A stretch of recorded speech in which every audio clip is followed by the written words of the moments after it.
Hello, good morning, जोहार। मैं राजू और आप देख रहे हैं 24 झारखंड न्यूज। चलिए जानते हैं झारखंड की आज की 25 मुख्य बड़ी खबरों को। हाईकोर्ट का बड़ा फैसला, रिम्स में लैब टेक्नीशियन की बहाली प्रक्रिया रद्द। 3 माह में नई प्रक्रिया पूरी करने का आदेश। झारखंड हाईकोर्ट ने रिम्स राजेंद्र आयुर्विज्ञान संस्थान में लेबोरेटरी टेक्नीशियन पदों पर नियुक्ति को लेकर दायर अपीलों पर अहम निर्णय सुनाया है। न्यायमूर्ति सुजीत नारायण प्रसाद की अध्यक्षता वाली खंडपीठ ने नियुक्ति प्रक्रिया को नियमों के अनुरूप नहीं मानते हुए इसे पूर्णतः रद्द कर दिया है। कोर्ट ने रिम्स प्रशासन को आदेश दिया है कि वह आगामी 3 महीनों के भीतर नियम संगत तरीके से पुनः नियुक्ति प्रक्रिया पूरी करे। साथ ही कोर्ट ने यह भी निर्देश दिया है कि जब तक नई बहाली प्रक्रिया संपन्न नहीं हो जाती, तब तक वर्तमान में कार्यरत प्रभावित अभ्यर्थियों से वैकल्पिक रूप से कार्य लिया जा सकता है। यदि निर्धारित समय सीमा में नई बहाली नहीं होती है, तो ऐसे मामलों में सेवा विस्तार सिर्फ कोर्ट की अनुमति से ही दिया जा सकेगा। ये फैसला उस अपील पर आया है जो संतोष कुमार सिंह समेत अन्य अभ्यर्थियों द्वारा दायर की गई थी। उनकी ओर से अधिवक्ता कृष्ण कुमार ने कोर्ट में पक्ष रखा। गौरतलब है कि इससे पहले हाईकोर्ट की एकल पीठ ने 9 जनवरी 2024 को भुवन भास्कर एवं अन्य बनाम राज्य सरकार मामले में पूर्व में जारी रिजल्ट को अमान्य कर संशोधित मेरिट लिस्ट जारी करने का आदेश दिया था, जिसे चुनौती देते हुए यह अपील की गई थी। गिरिडीह में 2 पक्षों में मारपीट, 6 लोग घायल। जमीन विवाद में भिड़े दोनों पक्ष, घटना सीसीटीवी में कैद। दोनों पक्षों ने थाने में दिया आवेदन। गिरिडीह जिले के देवरी थाना क्षेत्र के भोजपुरो गांव में शनिवार को जमीन विवाद को लेकर 2 पक्षों के बीच हिंसक झड़प हो गई। इस घटना में आधा दर्जन से अधिक लोग घायल हो गए।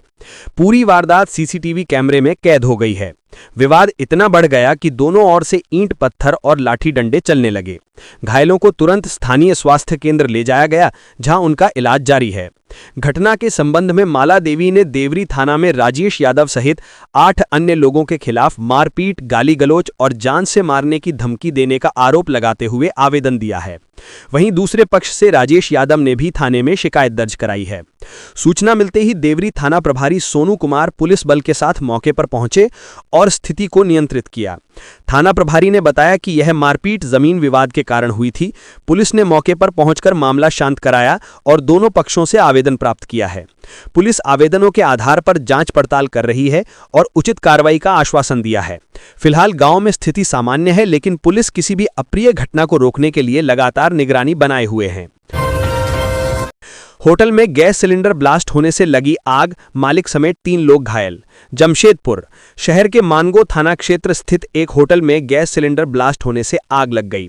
मानगो थाना प्रभारी ने बताया कि आग में होटल मालिक, एक कर्मचारी और एक ग्राहक घायल हो गए, जिनका इलाज टीएमएच में चल रहा है। जमशेदपुर के मानगो थाना क्षेत्र अंतर्गत मुंशी मोहल्ला पोस्ट ऑफिस रोड स्थित आवास प्लाजा नामक फ्लैट के बेसमेंट में स्थित एक होटल में गैस सिलेंडर फटने से आग लग गई। एलपीजी सिलेंडर में अचानक विस्फोट होने से आग पूरे होटल में तेजी से फैल गई। गैस सिलेंडर फटने की आवाज दूर दूर तक फैल गई, जिससे इलाके में अफरा तफरी मच गई। घटना की सूचना मिलने पर मानगो थाने से दमकल की गाड़ियां और पुलिस मौके पर पहुंची और आग बुझाने का काम शुरू किया। आग में होटल मालिक निताई घोष और कर्मचारी तपन मंडल घायल हो गए, जबकि एक ग्राहक भी घायल हो गया, जिसे इलाज के लिए एमजीएम अस्पताल ले जाया गया। धमाका इतना जोरदार था कि होटल की एक दीवार के साथ साथ आसपास की कई दुकानें भी क्षतिग्रस्त हो गईं। स्थानीय लोगों ने बताया कि फ्लैट में 24 परिवार रहते थे। सभी को सुरक्षित निकाल लिया गया है। राहत और बचाव कार्य अभी जारी है। आवासीय फ्लैट में इस तरह की घटना से बड़ा हादसा हो सकता था, लेकिन इसे टाल दिया गया है। मानगो थाना प्रभारी नित्यानंद महतो ने बताया कि आग में होटल का मालिक और 2 अन्य घायल हुए हैं और उनका इलाज चल रहा है। फ्लैट में रहने वाले सभी लोग सुरक्षित हैं। होटल के पास की दुकानों को नुकसान पहुंचा है। इस घटना की जांच की जाएगी। आग में होटल का सारा सामान जलकर राख हो गया है। झारखंड में बारिश का कहर जारी, 5 से 6 अक्टूबर को कई जिलों में ऑरेंज और येलो अलर्ट। झारखंड में बारिश का कहर जारी है। इस बीच मौसम विभाग ने 5 और 6 अक्टूबर को भी राज्य के कई जिलों में बारिश की संभावना जताई है। इसको लेकर येलो और ऑरेंज अलर्ट जारी किया गया है। साथ ही लोगों को सतर्क रहने की सलाह दी गई है।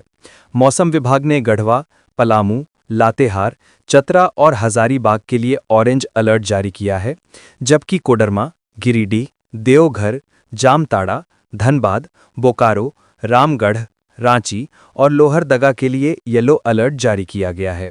मौसम विभाग के अनुसार 5 अक्टूबर को गिरिडीह, धनबाद, जामताड़ा, देवघर, दुमका, पाकुड़ और गोड्डा जिलों में कुछ जगहों पर भारी बारिश की संभावना है।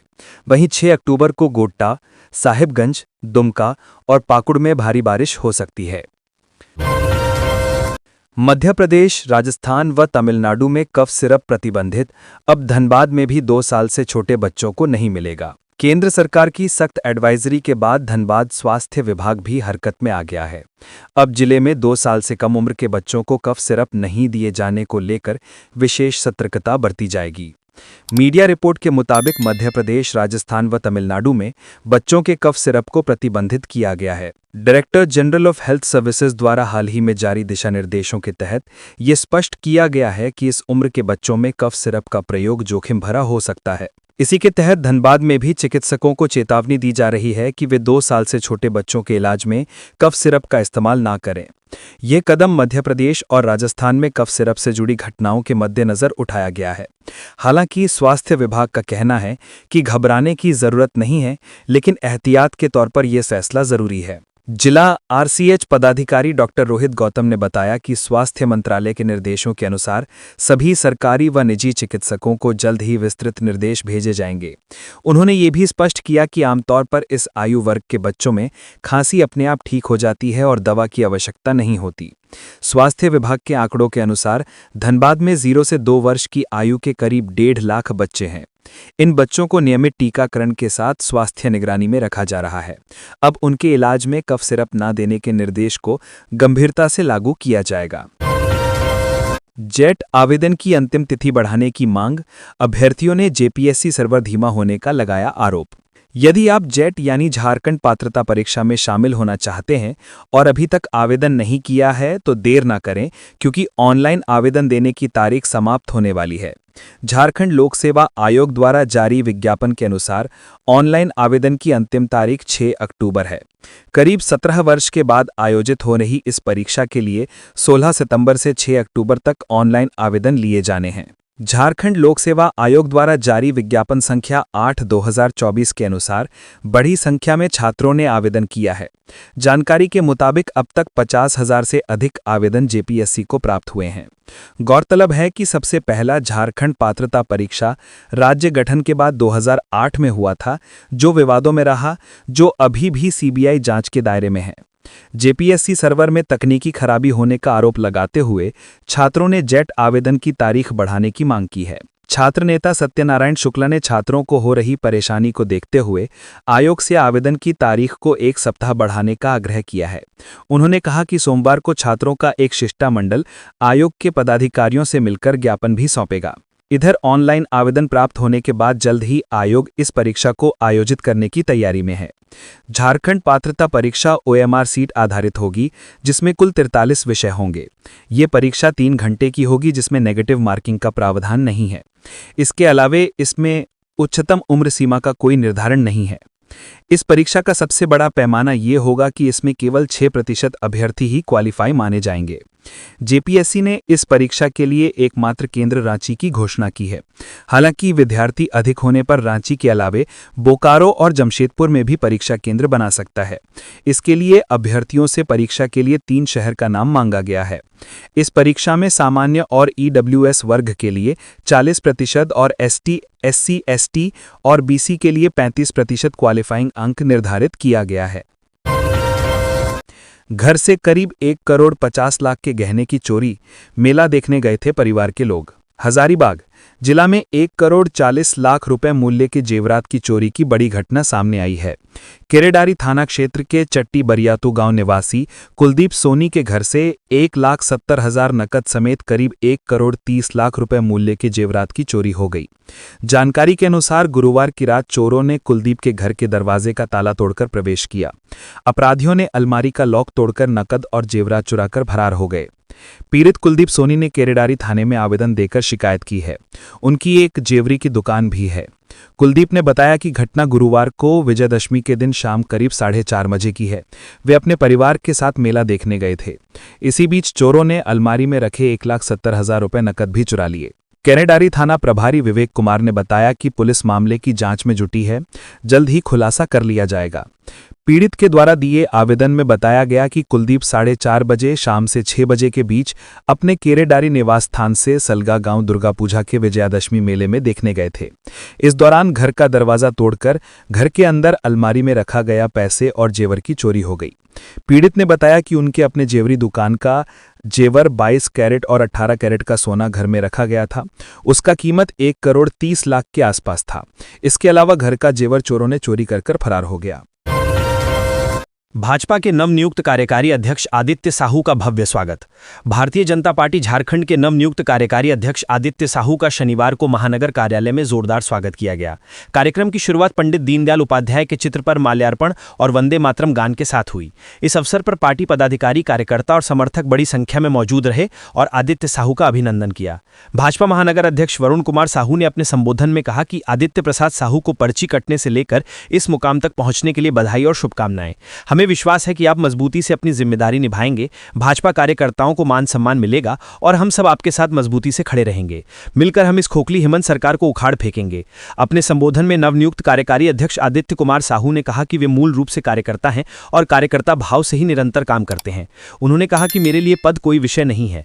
पर्ची कटने से लेकर धीरे धीरे आगे बढ़ा हूं। जो भी जिम्मेदारी मिली मैंने उसे घमंड के बिना निभाया है। हमेशा सिर झुकाकर चला हूं और कोशिश की है कि मेरी वजह से किसी को कष्ट न पहुंचे। अपने भाषण के अंत में उन्होंने कहा कि हम सब मजबूती से सड़कों पर उतरकर विरोधी सरकार और उसके कृत्यों का विरोध करेंगे। कार्यक्रम के अंत में कार्यकर्ताओं ने एक सुर में भाजपा को और सशक्त बनाने तथा जनता की आवाज को मजबूती से उठाने का संकल्प लिया। तेज रफ्तार ट्रक ने बाइक सवार 2 युवकों को कुचला, फिर ट्रक भी पलट गया। शनिवार को रांची पटना रोड NH 20 पर होली फैमिली हॉस्पिटल के पास एक तेज रफ्तार ट्रक ने बाइक सवार 2 युवकों को कुचल दिया। घटना में एक की मौके पर ही मौत हो गई, जबकि दूसरे युवक ने इलाज के दौरान दम तोड़ दिया। यह हृदय विदारक हादसा अपराह्न करीब 4:30 बजे हुई। प्राप्त जानकारी के अनुसार झारखंड नंबर का एक ट्रक कोडरमा से झुमरी तिलैया की ओर जा रहा था। उसी समय विपरीत दिशा से कोडरमा की ओर मोटरसाइकिल आ रही थी। इस पर 2 युवक सवार थे। होली फैमिली हॉस्पिटल के समीप ट्रक ने बाइक सवारों को चपेट में ले लिया। इस हादसे में बाइक पर पीछे बैठे सदगामा निवासी प्रवीण कुमार की घटनास्थल पर ही मौत हो गई। वहीं बाइक चला रहे अरविंद कुमार को गंभीर हालत में सदर अस्पताल ले जाया गया, जहां इलाज के दौरान उसकी भी मौत हो गई। अरविंद ने हेलमेट पहन रखा था, इससे उसके सिर में गंभीर चोट नहीं आई, लेकिन शरीर के अन्य हिस्सों में गहरी चोट थी। हादसे के बाद ट्रक अनियंत्रित होकर सड़क किनारे नाले में जा गिरा। मौका पाकर ट्रक चालक और उपचालक फरार हो गए। घटनास्थल से गुजर रहे तिलैया थाना प्रभारी विनय कुमार ने तत्परता दिखाते हुए एम्बुलेंस की व्यवस्था कराई और घायल को अस्पताल भिजवाया। पुलिस मामले की जांच में जुटी है। वहीं घटना के बाद दोनों मृतकों के घरों में कोहराम मच गया है और पूरे गांव में शोक की लहर दौड़ गई है। माओवादी मनाएंगे प्रतिरोध सप्ताह, पूरे झारखंड में पुलिस अलर्ट। नक्सली संगठन भाकपा माओवादी 8 से लेकर 14 अक्टूबर तक प्रतिरोध सप्ताह मनाएंगे। वहीं 15 अक्टूबर को बंद का भी ऐलान नक्सलियों ने किया है। इस बंद और प्रतिरोध सप्ताह के दौरान नक्सली बड़ी वारदात को अंजाम देकर अपनी उपस्थिति दर्ज करवाने की कोशिश करते हैं। ऐसे में पूरे झारखंड में पुलिस अलर्ट घोषित किया गया है। भाकपा माओवादियों की पूर्वी रीजनल ब्यूरो के प्रवक्ता संकेत ने 15 अक्टूबर को बिहार, झारखंड, उत्तरी छत्तीसगढ़, पश्चिम बंगाल और असम बंद का ऐलान किया है। संकेत के द्वारा एक प्रेस रिलीज जारी कर बंद का ऐलान किया गया है। इसके साथ ही 8 अक्टूबर से लेकर 14 अक्टूबर तक बिहार, झारखंड, उत्तरी छत्तीसगढ़, पश्चिम बंगाल और असम में प्रतिरोध सप्ताह मनाने का भी ऐलान किया है। नक्सलियों के द्वारा जारी किए गए प्रेस रिलीज में बताया गया है कि 15 सितंबर को केंद्रीय कमेटी और IRB सदस्य कामरेड सहदेव सोरेन उर्फ Anuj Bihar Jharkhand special area committee के सदस्य रघुनाथ हेम्ब्रम उर्फ चंचल और जोनल कमेटी सदस्य राम खिलावन गंजू उर्फ बीर सेन को कोबरा और झारखंड पुलिस के द्वारा साजिश रचकर फर्जी मुठभेड़ में मार गिराया गया। इसके अलावा इसी वर्ष हमारे 1 दर्जन साथियों को फर्जी मुठभेड़ में मार गिराया गया है। इसके विरोध में संगठन के द्वारा बंद और प्रतिरोध सप्ताह का ऐलान किया गया है। नक्सलियों के प्रतिरोध सप्ताह को लेकर झारखंड पुलिस मुख्यालय के द्वारा पूरे झारखंड में अलर्ट जारी किया गया है। खासकर झारखंड के वैसे जिले जहां नक्सलियों का प्रभाव ज्यादा है, वहां विशेष सतर्कता बरतने की हिदायत दी गई है। झारखंड पुलिस के SIB के द्वारा सभी जिलों के SSP, SP को इस संबंध में पत्र भी लिखा गया है। नशे के खिलाफ बोकारो पुलिस की बड़ी कार्रवाई, 12 किलो गांजा और ब्राउन शुगर के साथ 3 गिरफ्तार। बोकारो पुलिस ने मादक पदार्थों की तस्करी के खिलाफ बड़ी कार्रवाई करते हुए 3 तस्करों को भारी मात्रा में गांजा और ब्राउन शुगर के साथ गिरफ्तार किया है। गिरफ्तार आरोपियों में मुख्य सरगना भी शामिल बताया जा रहा है। पुलिस ने तस्करों के पास से गांजा, ब्राउन शुगर, बिक्री का कैश, कार और मोटरसाइकिल सहित अन्य सामग्री जब्त की है। प्राप्त जानकारी के मुताबिक ये कार्रवाई दिनांक 4 अक्टूबर की सुबह बोकारो पुलिस अधीक्षक को गुप्त सूचना मिली थी कि सिजवा तालाब के पास दो युवक मोटरसाइकिल खड़ी कर गांजा और ब्राउन शुगर की पुड़िया बनाकर बेच रहे हैं। इसके बाद पुलिस उपाधीक्षक मुख्यालय के नेतृत्व में छापेमारी दल का गठन किया गया और इस छापेमारी दल ने त्वरित कार्रवाई करते हुए सिजवा तालाब के पास से दो युवकों मोह फैज अकरम उर्फ बॉबी और मोह मतलूब आलम को घेराबंदी कर मोटरसाइकिल के साथ पकड़ा। इनकी तलाशी लेने पर मोटरसाइकिल के हैंडल में टंगे एक प्लास्टिक के झोले से 1.540 किलोग्राम गांजा, 10 पुड़िया ब्राउन शुगर और नगद 850 रुपये बरामद हुए हैं।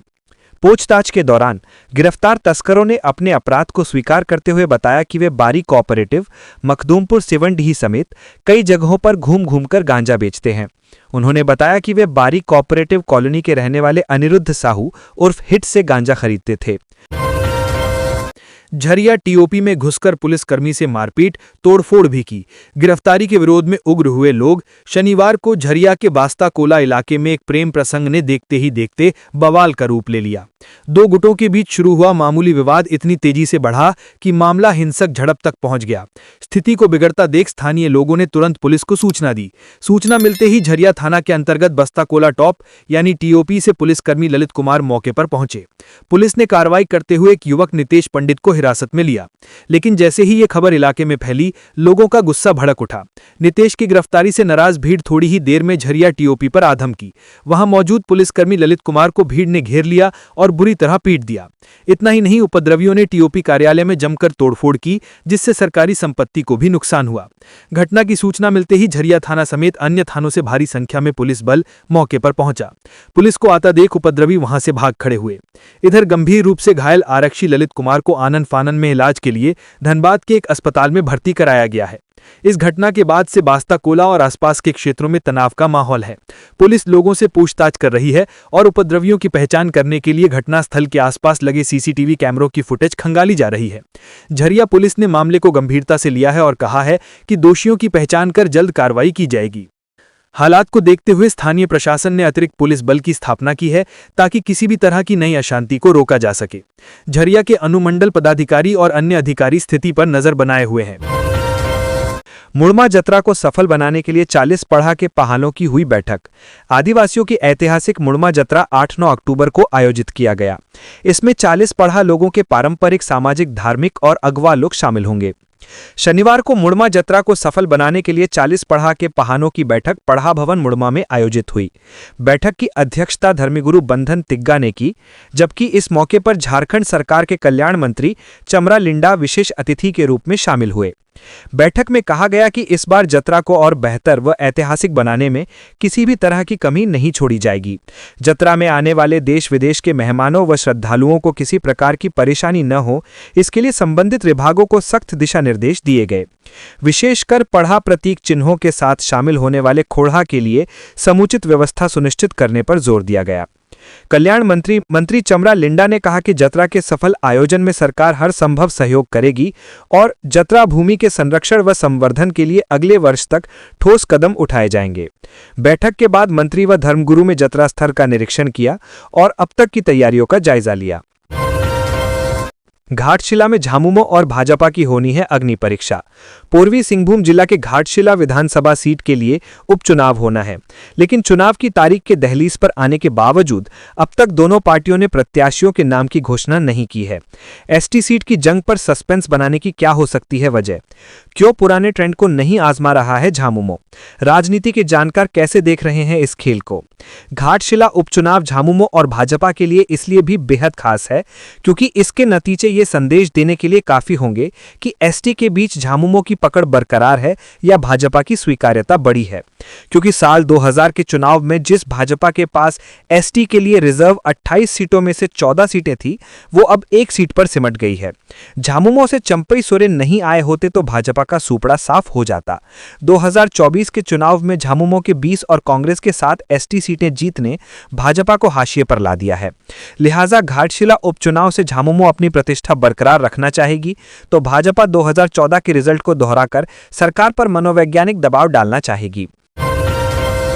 बीएसएफ जवान की हाजत में मौत का मामला, ग्रामीणों की शिकायत पर पुलिस ने शुरू की जांच।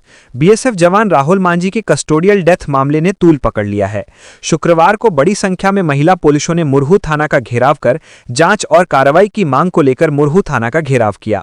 थाना प्रभारी गॉडविन केरकेट्टा द्वारा एफआईआर और कार्रवाई के आश्वासन के बाद भीड़ को शांत किया। आज शनिवार को इस मामले में एफआईआर दर्ज करते हुए पुलिस ने जांच शुरू कर दी है।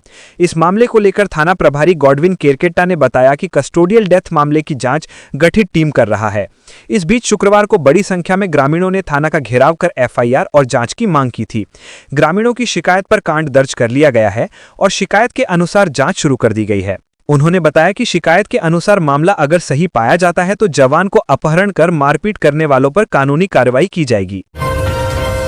विसर्जन में हरिजन बस्ती और शीतला मंदिर के युवकों में मारपीट, 7 युवक घायल, एक की हालत गंभीर।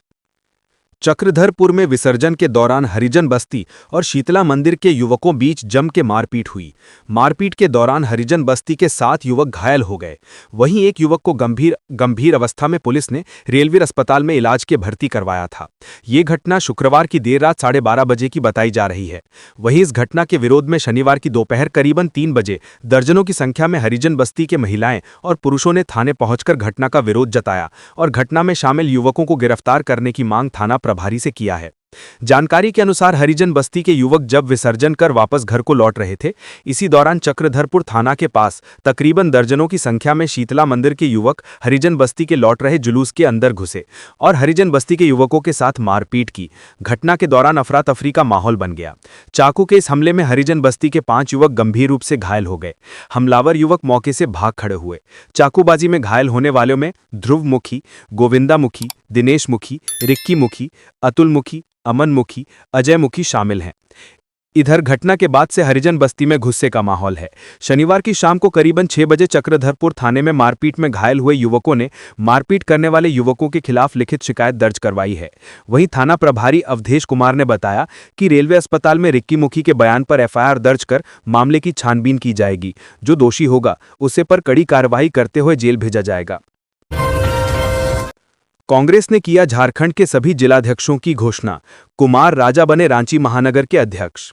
कांग्रेस के राष्ट्रीय महासचिव केसी वेणुगोपाल ने शनिवार देर रात झारखंड कांग्रेस के 25 जिलाध्यक्षों की सूची जारी कर दी है। इस सूची में रांची महानगर का अध्यक्ष एक बार फिर से कुमार राजा को नियुक्त किया गया है। नए जिलाध्यक्षों की सूची में इस बार रांची ग्रामीण के लिए जिलाध्यक्ष के रूप में सोमनाथ मुंडा का चयन किया गया है। इसके अलावा रामगढ़ के विधायक ममता देवी को रामगढ़ का जिलाध्यक्ष, भूषण बाड़ा को सिमडेगा का जिलाध्यक्ष, जेपी पटेल को हजारीबाग का जिलाध्यक्ष और सुखैर भगत को लोहरदगा का जिलाध्यक्ष बनाया गया है। वहीं स्टेफन मरांडी को पार्टी ने दुमका का जिलाध्यक्ष बनाया है।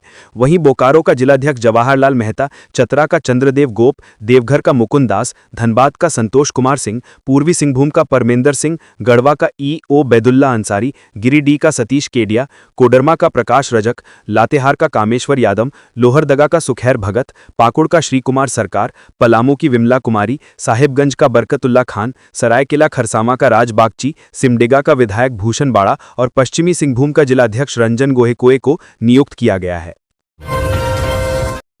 मांडर विधानसभा के लोगों को मिली विकास योजनाओं की सौगात, कृषि मंत्री शिल्पी नेहा तिर्की ने किया शिलान्यास। मांडर विधानसभा क्षेत्र की जनता के लिए शनिवार का दिन विकास योजनाओं की सौगात लेकर आया। राज्य की कृषि, पशुपालन एवं सहकारिता मंत्री और मांडर क्षेत्र की विधायक शिल्पी नेहा तिर्की ने कुल 1 करोड़ 30 लाख रुपए से अधिक की लागत वाली विभिन्न योजनाओं का शिलान्यास किया। उन्होंने कहा कि सरकार की योजनाओं को जमीनी स्तर पर उतारना और जनता को उनका लाभ पहुंचाना उनकी प्राथमिकता है। उन्होंने आंगनबाड़ी केंद्र को ग्रामीण क्षेत्रों की रीढ़ बताते हुए कहा कि इससे महिला और बाल विकास को बल मिलेगा। इटकी में बनने वाली लाभ यूनिट के संदर्भ में मंत्री ने कहा कि अब स्थानीय लोगों को छोटी बड़ी बीमारियों की जांच के लिए शहर नहीं जाना पड़ेगा। उन्होंने स्वास्थ्य सहायिका जैसे जमीनी कर्मियों के प्रति आभार व्यक्त करते हुए कहा कि समाज को इनके प्रति आभार व्यक्त करना चाहिए, क्योंकि ये विपरीत परिस्थितियों में भी अपने कर्तव्यों का निर्वहन करते हैं। इस मौके पर मंत्री ने निर्माणाधीन एकलव्य मॉडल स्कूल का निरीक्षण भी किया और मजदूरों की सुरक्षा को लेकर अधिकारियों को आवश्यक निर्देश दिए। बोकारो में रहस्यमय तरीके से लापता हुई महिला मुखिया, इलाके में हड़कंप। बोकारो जिले के गोमिया प्रखंड से एक सनसनीखेज मामला सामने आया है। पलिहारी गुरुबीही पंचायत की मुखिया सपना कुमारी 2 अक्टूबर की दोपहर से रहस्यमय परिस्थितियों में लापता हो गई हैं। परिवार वालों के अनुसार वे किसी निजी कार्य से घर से निकली थीं, लेकिन देर शाम तक वापस नहीं लौटी। देर रात तक खोजबीन और रिश्तेदारों से पूछताछ के बावजूद कोई जानकारी नहीं मिलने पर उनके पति ने गोमिया थाना में लिखित शिकायत दर्ज कराई। बता दें कि सपना कुमारी वर्ष 2022 के पंचायत चुनाव में पहली बार राजनीति में उतरी और रिकॉर्ड मतों से जीतकर प्रखंड की सबसे कम उम्र की मुखिया बनी। उन्होंने अपने शुरुआती कार्यकाल में विकास योजनाओं और पंचायत की सक्रिय भागीदारी से लोगों का विश्वास जीता, लेकिन समय बीतने के साथ उनकी राजनीतिक सक्रियता में गिरावट देखने को मिली। इसके बावजूद वे गांव की चर्चित हस्ती बनी रहीं। विजयादशमी के दौरान मुखिया के अचानक लापता होने की खबर से पूरे इलाके में हड़कंप मच गया है। ग्रामीणों में तरह तरह की चर्चाएं चल रही हैं। कुछ लोग इसे सामान्य घटना मान रहे हैं तो कुछ इसे किसी गहरी साजिश से जोड़कर देख रहे हैं। फिलहाल पुलिस ने मामला दर्ज कर जांच शुरू कर दी है। इस संबंध में गोमिया थाना प्रभारी रवि कुमार ने बताया कि मुखिया के परिजनों द्वारा आवेदन दिया गया है, जिसमें बताया गया है कि 2 तारीख को बिना कुछ बताए घर से सपना देवी गई हैं। हम लोगों ने काफी खोजबीन भी की, उसका मोबाइल भी स्विच ऑफ आ रहा है। पुलिस का कहना है आसपास के क्षेत्रों और संभावित ठिकानों पर तलाशी अभियान चलाया जा रहा है। हालांकि अब तक कोई ठोस जानकारी सामने नहीं आई है। परिजनों और ग्रामीणों को उम्मीद है कि सपना कुमारी सुरक्षित लौटेंगी। 5 माह बाद 10वीं 12वीं की परीक्षा, अप्रतिनियुक्त होंगे शिक्षक। झारखंड में 5 माह बाद 10वीं 12वीं बोर्ड की परीक्षाएं होनी है। वहीं उत्कृष्ट विद्यालयों स्कूल ऑफ एक्सीलेंस में शिक्षकों की प्रतिनियुक्ति अब हो रही है। राज्य के 80 सीएम स्कूल ऑफ एक्सीलेंस में शिक्षकों की प्रतिनियुक्ति के लिए 15 अक्टूबर तक आवेदन भरे जाने हैं। इसमें टीचर नीड एसएस फेज 1 में वैसे सफल शिक्षक आवेदन कर सकेंगे जिन्होंने 60% से अधिक अंक प्राप्त किए हैं। सभी जिलों को इसके लिए कार्रवाई करने का निर्देश दिया गया है। राज्य के टीएनए फेज 1 में 1.10 लाख शिक्षकों ने भाग लिया था। इसमें से मात्र 2459 शिक्षकों ने ही 60% से ज्यादा अंक प्राप्त किए हैं। इन शिक्षकों का 80 उत्कृष्ट विद्यालयों के साथ साथ 325 प्रखंड स्तरीय आदर्श विद्यालयों में भी पदस्थापन व प्रतिनियुक्ति हो सकेगी। ई विद्या वाहिनी पोर्टल खुला रहेगा। प्रतिनियुक्ति के लिए शिक्षकों को 15 अक्टूबर तक ऑनलाइन आवेदन करना होगा। इस अवधि तक ई विद्या वाहिनी पोर्टल खुला रहेगा। फरवरी में होंगी परीक्षाएं। मैट्रिक और इंटरमीडिएट 2026 की परीक्षाएं फरवरी-मार्च में होंगी। Jharkhand academic council CBSE ICSE board की परीक्षाएं होंगी। सीएम स्कूल ऑफ एक्सीलेंस के छात्र छात्राएं सीबीएसई के साथ साथ जैक बोर्ड से भी परीक्षाएं देंगी। वहीं शिक्षकों की प्रतिनियुक्ति नवंबर तक हो सकेगी। ऐसे में अगले 2 महीने में पाठ्यक्रम को पूरा करने और उसका रिवीजन कराने का बड़ा कार्यभार शिक्षकों पर होगा। मैट्रिक और इंटरमीडिएट 2026 की परीक्षाएं फरवरी-मार्च में आयोजित की जाएंगी। ये परीक्षाएं झारखंड एकेडमिक काउंसिल सीबीएसई और आईसीएसई बोर्ड द्वारा संचालित होंगी। सीएम स्कूल ऑफ एक्सीलेंस के विद्यार्थी सीबीएसई के साथ साथ जैक बोर्ड से भी परीक्षाएं देंगे। वहीं शिक्षकों की प्रतिनियुक्ति नवंबर तक हो सकेगी। ऐसे में अगले 2 महीनों में पाठ्यक्रम को पूरा करने और उसका रिवीजन कराने का बड़ा कार्यभार शिक्षकों पर होगा। झारखंड बार काउंसिल चुनाव की तिथि की घोषणा 10 दिनों में। विशेष संवाददाता। झारखंड बार काउंसिल के चुनाव की तैयारी शुरू कर दी गई है। इस सप्ताह बार काउंसिल की जनरल बॉडी की बैठक होगी। इसमें चुनाव कार्यक्रम तय किए जा सकते हैं। 10 दिनों में चुनाव तिथि की घोषणा और कार्यक्रम भी जारी कर दिए जा सकते हैं। सुप्रीम कोर्ट ने राज्यों के बार काउंसिल का चुनाव 31 जनवरी 2026 तक एक साथ या चरणबद्ध तरीके से कराने का निर्देश दिया है। सुप्रीम कोर्ट के निर्देश के बाद बार काउंसिल ऑफ इंडिया ने झारखंड बार काउंसिल को पत्र लिखकर पर्यवेक्षक नियुक्त करने के साथ कई निर्देश दिए हैं। झारखंड बार काउंसिल का कार्यकाल 28 जुलाई 2023 को समाप्त हो गया है। इसके बाद से अभी तक तदर्थ कमेटी ही काउंसिल में कार्य कर रही है। इस साल जनवरी में झारखंड बार काउंसिल के चुनाव की प्रक्रिया शुरू की गई थी और वोटर लिस्ट तैयार करने का काम भी शुरू कर दिया गया था। वोटर लिस्ट तैयार करने के लिए कमेटी का गठन भी कर दिया गया था, लेकिन बार काउंसिल ऑफ इंडिया ने सुप्रीम कोर्ट के एक आदेश का हवाला देते हुए वकीलों के सत्यापन के बाद ही चुनाव करने का निर्देश दिया था और तदर्थ कमेटी का कार्यकाल बढ़ा दिया था। बार काउंसिल ऑफ इंडिया ने स्पष्ट कहा था कि सत्यापन के लिए यह आखिरी समय दिया गया है। जो वकील सत्यापन नहीं कराएंगे वे मतदान में शामिल नहीं होंगे और उनका लाइसेंस रद्द कर दिया जाएगा। इस बीच सुप्रीम कोर्ट में बार काउंसिल का चुनाव कराने को लेकर याचिका दायर की गई थी। चाईबासा कोर्ट में राहुल गांधी मामले की सुनवाई अब 9 अक्टूबर को। लोकसभा में नेता प्रतिपक्ष राहुल गांधी की केंद्रीय गृह मंत्री अमित शाह पर कथित आपत्तिजनक टिप्पणी से संबंधित चाईबासा के एमपी एमएलए विशेष कोर्ट में दर्ज मुकदमे की शनिवार को सुनवाई नहीं हो सकी। न्यायाधीश सुप्रिया रानी तिग्गा के अवकाश पर रहने के कारण सुनवाई टल गई। अब इस मामले की अगली तारीख 9 अक्टूबर निर्धारित की गई है। ज्ञात हो कि राहुल गांधी ने मुकदमे में ट्रायल के दौरान निजी उपस्थिति से छूट के लिए अदालत में धारा 200 305 के तहत आवेदन दाखिल किया है। इस पर अदालत को शनिवार को फैसला सुनाना था।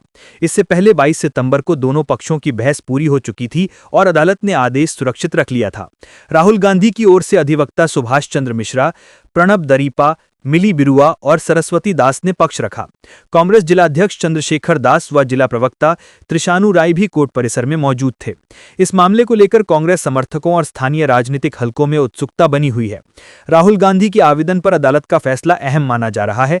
यदि अदालत उन्हें व्यक्तिगत उपस्थिति से छूट देती है तो वे संसदीय व राजनीतिक कार्यक्रमों में बिना किसी बाधा के हिस्सा ले सकेंगे। वहीं यदि अदालत उनका आवेदन खारिज करती है तो उन्हें आगे की सभी सुनवाइयों में व्यक्तिगत रूप से उपस्थित होना पड़ेगा। अभियोजन पक्ष के अधिवक्ता केशव प्रसाद महतो का कहना है कि कानून सबके लिए समान है, इसलिए राहुल गांधी को भी अन्य अभियुक्तों की तरह अदालत में उपस्थित रहना चाहिए। गौरतलब है कि ये मामला वर्ष 2018 में राहुल गांधी द्वारा कांग्रेस के एक कार्यक्रम में दिए गए उस भाषण से संबंधित है जिसमें उन्होंने कथित रूप से भाजपा नेता अमित शाह पर आपत्तिजनक टिप्पणी की थी।